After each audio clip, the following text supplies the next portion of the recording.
নমস্কাৰ বন্ধুসকল, সকলোকে আকৌ এবাৰ স্বাগতম জনাইছোঁ। আজি আপোনালোকৰ ওচৰত আকৌ এটা নতুন চাকৰি খবৰ লৈ আহিছোঁ। চাকৰিটো ওলাইছে আমাৰ গুৱাহাটীত অৱস্থিত ডক্টৰ বি বৰুৱা কেঞ্চাৰ ইনষ্টিটিউটত, আৰু এইটো এটা প্ৰজেক্ট হয়। এই প্ৰজেক্টটোৰ কাৰণে ভালেকেইটা পদৰ কাৰণে তেওঁলোকে জাননী প্ৰকাশ কৰিছে। বন্ধুসকল, যিসকল আগ্ৰহী প্ৰাৰ্থী তেওঁলোকে ভিডিঅ'টো ভালদৰে চাই থাকক। ক'ত কেনেকুৱা ধৰণৰ কোৱালিফিকেশ্যন লাগে, কোনটো পদৰ কাৰণে কেনেকুৱা ধৰণৰ কোৱালিফিকেশ্যন লাগে, ক'ত কিমান দৰমহা আছে, সেইটো মই দেখুৱাবলৈ চেষ্টা কৰিম। বন্ধুসকল, এই পদকেইটা কিন্তু কণ্ট্ৰেক্ট বেচিছতহে হ'ব, মানে কণ্ট্ৰেকচুৱেল বেচিছত হ'ব। পাৰ্মানেণ্ট পদৰ কাৰণে তেওঁলোকে জাননী প্ৰকাশ কৰা নাই, আৰু এই প্ৰজেক্টটো কেৱল 6 মাহৰ কাৰণেহে চলি থাকিব, বা তেওঁলোকে কেতিয়াবা বঢ়াবও পাৰে। গতিকে ইচ্ছুক প্ৰাৰ্থীসকলে চাই থাকক। যিবিলাকৰ ইয়াতে এপ্লাই কৰিবলৈ মন আছে, মই ভালদৰে দেখুৱাবলৈ চেষ্টা কৰিম।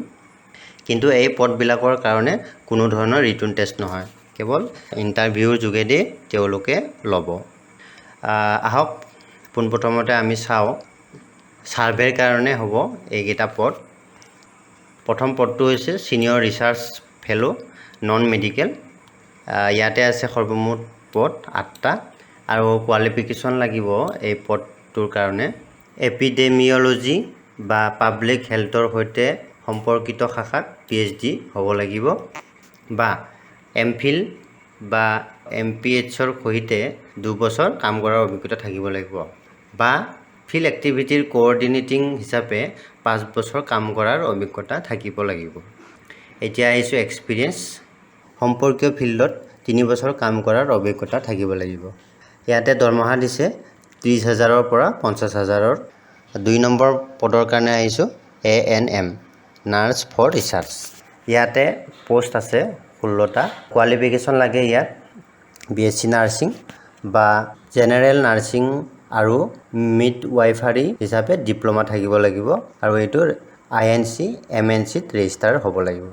এক্সপিৰিয়েঞ্চ লাগে GNM হিচাপে 4 বছৰ কাম কৰাৰ অভিজ্ঞতা থাকিব লাগিব, আৰু দৰমহা দিছে 20,000ৰ পৰা 40,000লৈ। 3 নম্বৰত আহিছোঁ MSW পদৰ কাৰণে, আৰু এই পদটো আছে 4টা।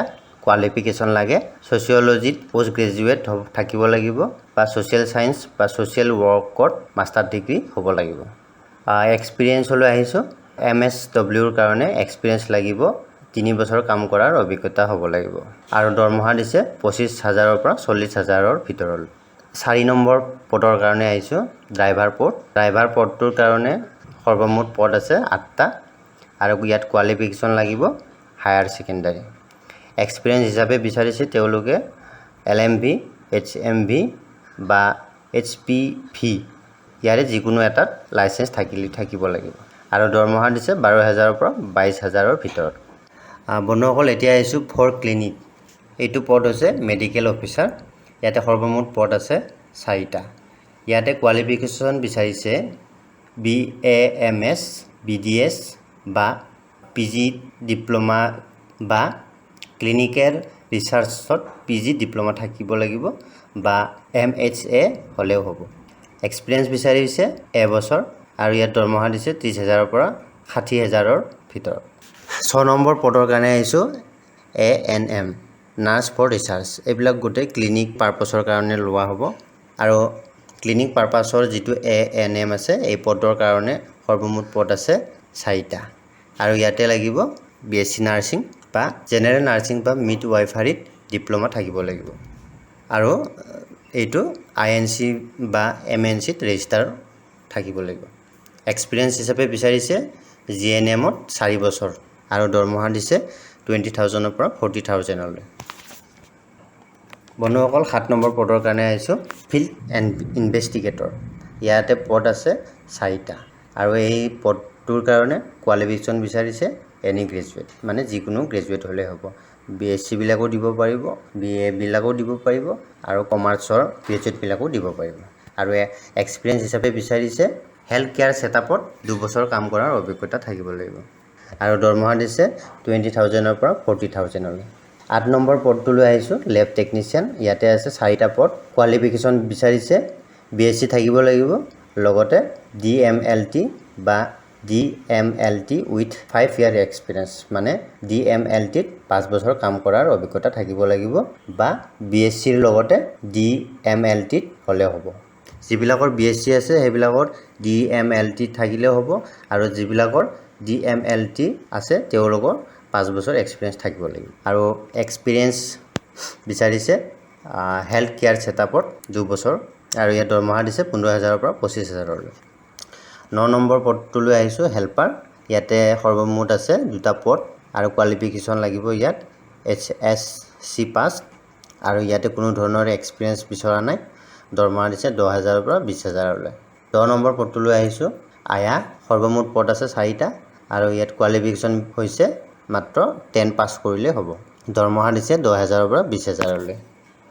11 নম্বৰ পদটোলৈ আহিছিলোঁ এইটো হৈছে ফৰ অফিচ পাৰপছৰ কাৰণে এইকেইটা পদ লোৱা হ'ব আগৰবিলাক আছিল ক্লিনিক পাৰপছৰ কাৰণে আৰু এতিয়া আহিছোঁ অফিচ পাৰপছৰ কাৰণে 11 নম্বৰ পদটোত আছে অফিচ এছিষ্টেণ্ট বা কম্পিউটাৰ অপাৰেটৰ ইয়াতে এটা পদ আছে কোৱালিফিকেশ্যন লাগিব BBA বা BSc লগতে MSc IT কোৰ্চ থাকিব লাগিব এবছৰ কাম কৰাৰ অভিজ্ঞতা থাকিব লাগিব দৰমহা দিছে 12,000 পৰা 22,000 ভিতৰত 12 নম্বৰ পদটোলৈ আহিছিলোঁ প্ৰজেক্ট কোঅৰ্ডিনেটৰ অফ সাৰ্ভে পদ আছে এটা কোৱালিফিকেশ্যন বিচাৰিছে কোঅৰ্ডিনেশ্যনৰ সৈতে পোষ্ট গ্ৰেজুৱেট হ'ব লাগিব আৰু 5 বছৰ কাম কৰাৰ অভিজ্ঞতা থাকিব লাগিব এক্সপিৰিয়েঞ্চ হিচাপে একো নাই দৰমহা দিছে 25,000 পৰা 40,000 ভিতৰত 13 নম্বৰ পদটোলৈ আহিছোঁ লাষ্ট এই পদটো হেল্পাৰ ইয়াতে আছে এটা পদ আৰু ইয়াতে বিচাৰিছে HSC পাছ হায়াৰ সেকেন্ডাৰী পাছ বিচাৰিছে আৰু ইয়াত কোনো ধৰণৰ এক্সপিৰিয়েঞ্চ নালাগে আৰু দৰমহা হৈছে 10,000 পৰা 20,000 আৰু এই সকলোবিলাক যিবিলাক পদৰ কাৰণে তেওঁলোকে আবেদন বিচাৰিছে সেই সকলোবিলাক পদ doctor B Borooah cancer institute যিটো গুৱাহাটীত অৱস্থিত তাতে কাম কৰিব লাগিব মানে প্লেস অফ ওয়াৰ্কটো তাতে হ'ব আৰু এই প্ৰজেক্টটোৰ কাৰণে 6 মাহ প্ৰজেক্ট চলিব আৰু এইটো এক্সটেন্ড কৰিব পাৰে আৰু যিসকল আগ্ৰহী প্ৰাৰ্থী তেওঁলোকৰ CV মানে বায়োডাটা তেওঁলোকৰ ইমেইলত পঠিয়াই দিব পাৰে ইমেইলটো হৈছে tmcce.guwahati@gmail.com যিসকল কেণ্ডিডেট তেওঁলোকৰ CV মানে বায়োডাটাটো স্কেন কৰি আৰু তাৰ লগতে যিবিলাক লাগতিয়াল ডকুমেন্টছ আছে সেইবিলাক একেলগে তেওঁলোকৰ ইমেইলটোত পঠিয়াই দিব লাগিব আৰু লাষ্ট ডেটটো হৈছে 2021 চনৰ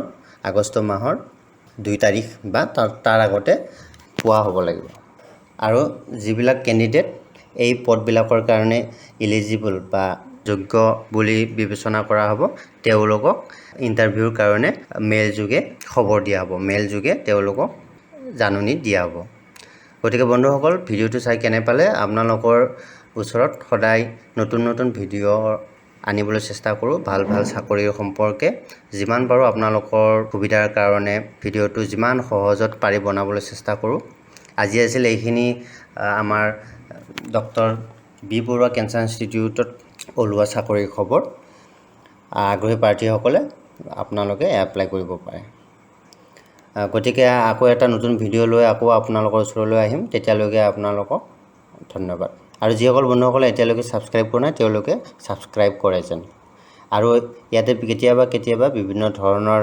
ইন্টাৰভিউ সম্পৰ্কীয় বিভিন্ন ধৰণৰ মানে এডুকেশ্যনেল ৰিলেটেড ভিডিও আমি বনাও আপোনালোকে চাই থাকিব ধন্যবাদ